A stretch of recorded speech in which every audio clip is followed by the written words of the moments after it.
அதேபோல் வீடு மனை கட்டுவதற்கான முயற்சி எடுப்பீங்க. புதுசாக இடம் வாங்குறதுக்கான வாய்ப்பு இருக்குது. ஸோ இடம் நம்மளுடைய மேசராசிக்காரர்கள் வாங்குவதாக எதுவும் பிளான் போட்டிங்கன்னா வாஸ்துக்கு ரொம்ப ரொம்ப முக்கியத்துவம் கொடுத்துருங்க. ஓகேவா? வாஸ்து ரொம்ப ரொம்ப பர்ஃபெக்டாக பார்த்து வீடு கட்டுறதோ இல்லை இடம் வாங்குறதோ பண்ணிட்டீங்கன்னா வெற்றியும் மகிழ்ச்சியும் உங்களுடன் எப்பொழுதும் இருக்கும் என்பது உண்மை.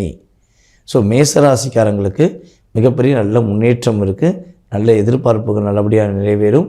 ஸோ கவனமாக இருக்க வேண்டிய விஷயம் என்னென்னா, இனிமேல் யார் எதை சொன்னாலும் நீங்கள் அதை கண்டு கொள்ளாமல் உங்களுடைய சிந்தனை உங்களுடைய செயல்பாடு எப்படி இருக்கோ அதுக்கேற்றவாறு நீங்கள் நடக்க பார்த்தீங்கன்னா கண்டிப்பாக நல்லாயிருக்கும். உங்களுடைய குழந்தைகள் சம்மந்தப்பட்ட விஷயங்களை கொஞ்சம் கவனம் செலுத்து. ஏன்னா உங்களுடைய ராசிக்கு 5ஆம் இடத்துல தான் ராசியின் அதிபதி உட்காந்துருக்காரு. அங்கே கேது சேர்ந்து உட்காந்துருக்காரு. ஓகே, அப்போ அந்த கிட்டத்தட்ட அந்த 7ஆம் தேதிக்கு அப்புறம் என்ன ஆகும்னா உங்கள் குழந்தைகள் மேலே ரொம்ப அக்கறை செலுத்தணும். குழந்தைங்க ஏதாவது சின்ன சின்ன தவறுகளோ சின்ன சின்ன சேட்டைகளோ பண்ணுறாங்க